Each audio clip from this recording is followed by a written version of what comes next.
The 2019 high school football season is finally over. Today we're going to highlight some of the top players and teams that impressed us this year. Welcome to myGSPN Recap. Good afternoon, guys. I'm Chris Gonzalez. I'm Will Sabarito. I'm Anthony Coleman. And I'm Ricky Sabarito. And thank you guys for tuning back in to the last edition of 2019's myGSPN Recap. As always, the show is brought to you by Garden Grocer and You Discover Florida. That's right. And we have a very exciting show for you guys today. As you see, they all are wearing a different shirt than me. I did not get the brand new myGSPN shirt We sent the email. memo on this. You guys sent the email? Check your email. Liars. Absolute liars over here. But guys, before we get into all the action, I want you guys to go ahead and make sure that you're following us along on all of our social media platforms to stay up to date with the hottest coverage in high school sports. But today we're going to be highlighting the top teams and some of the top players that we saw this past year in high school football season. I'm going to go ahead and throw it over to Ricky. Start this thing off, man. Yeah, we're going to start this off with my top player of the year. I'm going with Henry Parish, guys, the running back for Columbus. He started the season as a 3-star recruit, but had an insane senior year, posting 2,319 rushing yards to go along with 31 total touchdowns. That was good enough to land him third best in the state of Florida for rushing yards. And that effort boosted him up to a 4-star recruit and helped him pick up a couple more big offers from USC and Gonzo, your Florida Gators. Hey. Now, Parish was consistent all season long, rushing for over 100 yards in every single game except for one, and in that one game, he scored 4 touchdowns, so no problem there. My goodness. Yeah, he also rushed for 4 touchdowns in a playoff game against Western. What a time to step up for your team in the playoffs. And speaking of stepping up, guys, we got to see him in action in Daytona for the state title game versus Apopka, where his Columbus team pulled off an amazing comeback thanks to this Parish reception touchdown in the final seconds of the game, which got Columbus their first state championship in school history. Guys, what a way to finish off your high school career. Can't wait to see what he can do at the next level. That end of the game was absolutely insane. Oh, that was crazy. against Apopka in the final 8 seconds of the game. Henry Parish went ahead and caught that touchdown pass. Yep. So, I mean, all Great three of play. us, all three of us were there out there. In that play too, just jumping back into the end zone, like he Right. wasn't going to get stopped for that touchdown. And he was the one who had that top 10 play on ESPN, right? Yes, sir. That And monster in run the that went beginning of the viral. season. Right, Yep. Yep, he's been doing it all season long. Absolutely. That shows you that these 3 2-stars, 1-stars don't really Doesn't matter. matter. If anything, it's more Stars don't motivation matter. to Right. help you get better. Yeah, completely agree. Yep. That's right, but definitely Parish impressed all of us here at the table. Another guy that we want to go ahead and talk about. Well, That's right. Kyandre Magloire should be no surprise to anyone here. He went off. Now, Kyandre, he's a running back for Lake Minneola. He transferred from crosstown rival East Ridge for his senior season and led Lake Minneola to its first district title in school history. He finished the season second in the state of Florida for rushing yards with just over 2,400 and also finished second in the state in total touchdowns with 35. Both of those are school records, by the way. He had 3 games with 4 touchdowns. He had 7 games with 200 or more rushing yards. And of course, in the district championship game against Springstead, he had 5 touchdowns and 311 rushing yards. Magloire, even with these numbers, does not have a lot of Power 5 offers, guys. I think he's going to be a steal for anyone who picks him up. absolutely. No, absolutely. He does have the size. He has the coachability. There was something that I was reading from Orlando Sentinel talking about how when he transferred over to Mineola, they had to actually tweak his running style. Right. He went from running more straight up Getting lower. and bouncing out to the outside last year with East Ridge to actually going through, staying low, running through his offensive line this year. So the running style changed. He put up 1,200 yards last year for East Ridge, Right. doubled that this year at Lake Mineola, Doubled his and touchdowns almost too, I tripled believe. his touchdowns. Yeah, right. He had 16 16? 16 touchdowns last year with East Ridge, and More than how many double. did you say? 35 this year Right, more with than double, Mineola. yeah. So I mean, Crazy. He was averaging 200 yards a game this season. I mean, that is Yeah. It's that is insane. insane. It's Crazy, Best man. in the state. You can Yeah. see why they call him 4K Dre too. You know, getting all those 4 touchdown games or multiple touchdown games. But it's weird. I think with him, with the Power 5 offers and everything, it's a speed thing. But he has football speed, which is different. He probably don't have it, the workout speed, all that. But you can see when he gets into open space, nobody's catching him. He's a football Another big thing for me, I would say, as far as that would be, his junior season was good from what we saw, but this senior year, really he stood out. I mean, these numbers are undeniable right here. But watching him last year, we watched a lot of his games. We saw this coming. We knew he was potential. gonna Right. Oh be- no, yeah, for sure. we knew he was gonna be Absolutely. amazing. Absolutely. So he put it together. He put the work in the offseason, and he definitely got what he needed to done. So hats off to him. Hats off to Coach Banks and the Lake Mineola coaching Yeah. staff Getting that district title. for molding him. Well, on top of all that, making it to the regional championship this year against Gaither, but also molding Kyandre into the running back that he is now, and then to see that from him moving into college, it's going to be crazy to see who picks him up and what they're going to do with him in college. Lucky Because enough, that's gonna it's get just him, going to man. keep going up Right. and up and up. So I mean, that's one of the most standout talents in the area. Right. Now, guys, we've talked about a couple players that really impressed us and stood out to us this season. Here's a couple teams that we have that really shined. Edgewater, I mean, we've talked about them from the very start of the year. They had one of the most impressive seasons out of Central Florida teams. 13-2 overall record. Those 2 losses coming in week 7, one of them to a tough Marietta team out of Georgia. Marietta, one of the top teams in the entire nation, actually. And after that, the Eagles fall all the way to the state championship, but it was not an easy road in the playoffs. First round, Edgewater dominated over Crestview 31-14. Then Lincoln from Tallahassee, that game went down to the wire in double overtime, where we saw that Eric Doctor interception to seal the win in that game.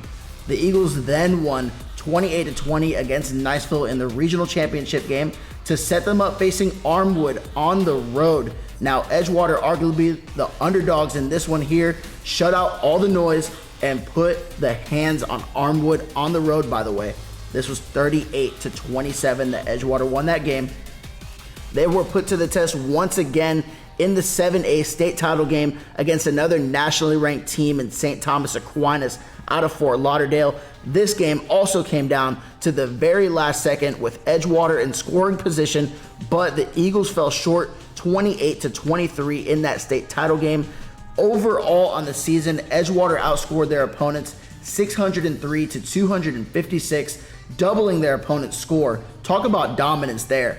And the Eagles went blow for blow with a team that some would argue is the top program in the entire nation. So that speaks volume about what this team accomplished this year. Their 2 losses coming to nationally ranked opponents here.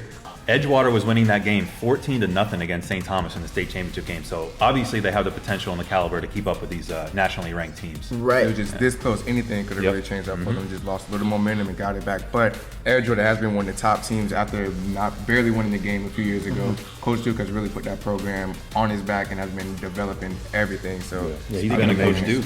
Speaking of Coach Duke, he won the Florida Dairy Farmers Coach of the Year, so he deserves it. Well deserved for the 7A bracket. Well deserved for him. Congratulations, Coach Duke. Right, now looking forward to next season for the Eagles. They're going to be losing some studs, honestly. They're losing one of their best offensive linemen in David Anderton. They're losing their running back, Isaiah Connolly, DJ Hampton on defense, Eric Doctor as well, and Sherry Jefferson. Some of their linebackers and D-backs there. They're losing Davon Martin, Jordan LaRoche, Justin Hoskins, and their kicker, who came up huge for them, setting them up with good field position, and Joey Ruggiero. Now, some guys that they're going to be returning next year that are going to be big factors. We're looking at Christian Leary, who had 2 touchdowns in that state title game. We're looking at Cannon Mobley, who set records. Their quarterback set records this year over Edgewater. Deshaun Troutman led them in tackles. Tommy Hill, 4-star recruit, he came receiver, up huge in that championship. Coming up huge in that. I mean, they literally, that last drive, he had everybody on St. Thomas Aquinas' sideline, their entire stands at the edge of their seat. There was silent. Tommy Hill came and silenced that noise. They're also returning their center, Devin Heavener, who was out with a leg injury earlier in the season, came back and was balling out towards the playoffs and towards the end of the year. And also Deontay Shepard is going to be returning for them on defense. So they do have a lot of guys coming back in that young core. Possibly Edgewater can make it back deep into the playoff next year as well. For sure. I give them the advantage. I think their team's going to be better next year with the development of Cannon Mobley. He's been really doing a lot. His arm, his accuracy has really been showing out. And then the younger ones, Jeremiah Connolly, the younger Connolly brother. See what he can do without his brother. Oh yeah, I think he's ready to go into the spotlight now. Big brother's out the way. Time for the little brother to come in. No, absolutely. Oh, real quick, props to Isaiah, by the way. We didn't mention him earlier in the show, but he finished 4th in the state of Florida in total yards. So great. I mean, crazy that he doesn't have bigger offers as well. He's another one of those players, like we were saying earlier, one of those sleepers, man, that absolutely one of these colleges in the nation is going to get an absolute steal with him. He doesn't have the height that everybody's looking for, but man, that kid runs as tall as anybody can ever. Just like Kyandre. He reminds me of Tariq Cohen from the NFL. Same running style, straight up dog. He's going to go up against you. He doesn't care how big, how tough. He will go and put his nose right into your chest and make you feel his presence. Absolutely. Now go ahead, Will. Another team So for 2020, I'm looking at Apopka. I know they just went to the state title game, but they are returning their starting quarterback, Jaquan Lohman, for his senior season, and they return a number of underclassmen on defense, led by Josiah Robinson, who led the team in tackles with 104 tackles. He is just a sophomore. They have Travion Barnes, who is second on the team with 103 tackles. He's also just a sophomore. And don't forget about Caven Call, a defensive end freshman standing at 6'3", 210, not much of a freshman there. He had 42 tackles starting on an elite defense for Apopka. Now they are losing Jalen Carter, so it will be very difficult to replace him in the middle, but they return a lot of talent. I got big things for Apopka. Oh, absolutely, absolutely. Apopka was one of those teams, honestly, shocked me this year. I was not expecting them to be as good as they were this year. Even towards the end of the year, I'm just like, dude, Apopka's, they keep winning. They just and wouldn't winning, stop winning. and winning and winning, and they made it all the way out to the state title game. They almost won the state title game. No, absolutely. They were winning up into 3 minutes left. Mm-hmm. I would say it was about 3 or 4 minutes left, and they were up 21-7, right, or 20-7. We all know what happened after that. Yep. But beside the fact, I mean, they had that game in the bag, and they had this entire season really dominating all year. I mean, everything. It's going to be great to see them next year, too. The real surprise this year, they lost their coach last year. And when you lose a head coach, it's really hard to bounce back from that. So with another year with the coach, another year with Jaquan, another year with that amazing defense, they another tough team for next year, too, to make another run. Yeah, the players really responded to that new coach. They did a really good job, especially in the playoffs. So. And those 2 sophomores that led the team in tackles with Jalen Carter on that line. I mean, Yeah, that it is was insane. And that That's elite scary. defense for them to lead in tackles. No, that's saying That's big something when time. you have 2 10th graders leading you Or in these tackles 15-year-olds, I mean. of what, Yeah, look about 30, They're shoot. probably about that. About 30. We need to see some of you guys, Some we IDs. need to see some IDs, some birth I am certificates, 12. man, because Yeah, I'm 12. my goodness. Oh, man. Oh, man. I mean, and I mean, outside of those teams, we have a few others in the area. Obviously, Jones making it to the state title game. Yep. A lot of people did not expect that as well. Didn't come as close in that state championship game as the other 2 Orlando teams, but man, they had one impressive season. They were tough to beat all year. We'll see what they can do next year, Jones. They are going to be missing their running back, Avarius Sparrow, who had a great season, and they're going to be missing their top 3 receivers. So I'm not saying they can't do it, but that's tough to fill. It's very tough to hard. replace all them. But Just like the other 2 teams for the Orlando schools, have a young quarterback or junior quarterback who's going to be doing a lot of big things for them. He has a lot less weapons going to be returning next year, but they still have their main guy out there, so they still have some hope with that. Yeah, absolutely, guys. A few other teams. Anybody want to go ahead and mention? Not teams, but I've got some players that we want to look some at. studs we got got coming some up. players, yes Who you sir. got? I got Zion Turner, quarterback for St. Thomas Aquinas, guys. He accounted for 35 touchdowns on the season and threw only 7 interceptions. Of course, we saw Zion and his team beat Edgewater for the state championship. In that game, he had 3 touchdowns and only 1 interception against an elite Edgewater defense. But guys, what impresses me isn't so much the numbers and stats for him just yet, but the poise that he shows as only a sophomore, being the quarterback at such a prestigious school, leading his team to an undefeated season and state title. Remember, St. Thomas plays nationally televised games, and he was not rattled with the spotlight. Earlier in the season, he had 3 touchdowns and 0 interceptions in the season opener against De La Salle, one of the best teams in California. That game was on ESPN. He also played well in that Geico State Championship Bowl Series against St. Louis, one of the best teams in the country, leading his team to a 35-19 victory. Guys, they have an elite defense, and they have this sophomore quarterback. They're going to have him for another 2 years. St. Thomas is going to be scary good and hard to beat. as if they weren't already. I know. Yeah, I know. that's another thing. As if they weren't. The young gunner back there slinging everywhere. So, Those Miami teams, man, I don't know what they're feeding them. I don't know. They're feeding them something. They're Whole chickens. fast, They're eating whole strong. rotisserie chickens for breakfast, lunch, and dinner. They're easy. Oh my goodness. Easy, man. But he's a sophomore quarterback. How about a freshman quarterback? Freshman quarterback. Yes, another one from down in Miami area, Tyron Diggins out of Miami Northwestern. Amazing. In 6th grade, he got at Broward County to a football university national championship. So he's already had a little high praise coming up for him. But he didn't start this season. He was actually a backup. But when he finally got the reins, he took over. Finished the year with 2,318 pass yards, 25 passing touchdowns, and only 6 interceptions. So he was throwing the ball out there and not making too many mistakes. But I had a good 78% completion percentage too. So a lot of them were really finding the spot. He balled out when he needed to the most too. In the state championship against Jones, he went 18 for 24 for 234 yards and 2 touchdowns to give them their 3rd straight championship. So I've been really impressed by him, being young, the poise that he has, the way that he can really stay in the pocket when he needs to, or scramble out and still make the right play. Yeah, he's got all the spotlight on him, but it doesn't seem to faze him. He's been there, done that already in the 6th grade, going to national championship. So Yeah, everybody's already looking out for him. And a freshman winning a state title. right. Yeah. And it's crazy, man. With the pressure, they won 2 in a row before this year. The pressure of knowing that going in, he still got it done. What are they going to do as sophomore, junior, and senior year? Honestly, I Win think more state titles. Honestly, Win more. I think I think that's the plan. Northwestern. I think so. Northwestern, you guys are hearing it here first. 5 in a row. Okay. 5 in a Five in a row. row? Bold. 5 in a row. I wouldn't doubt it the way he's Northwestern, been. 5 in a row. I'm not going to argue that. 5 in a row, absolutely. Especially next year, because they have junior Romello Brinson returning too. Right. They lost Marcus Fleming, who was a stud, but with Romello back there too, I think there's definitely at least another one.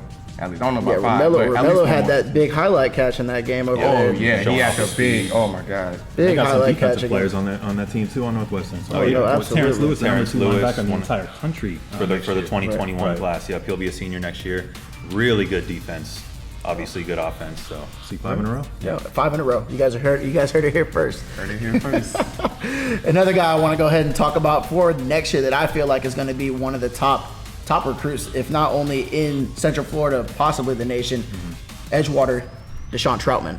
Oh Now, yeah, he's a dog. This is a dog that you guys really got to look out for the Eagles next year. I mean, this young man is an absolute animal. Met him earlier in the season during the summer. He finished the year with 127 total tackles, 86 solo tackles this year. He led the team in total tackles and tackles for losses, and that rounds out to about 10 tackles per game. So every time you see this kid, he is on the ball. He's a ball hawk. He finds that thing. He smells the blood in the water, and I will tell you, he is, in my opinion, the hardest hitter in Central Florida.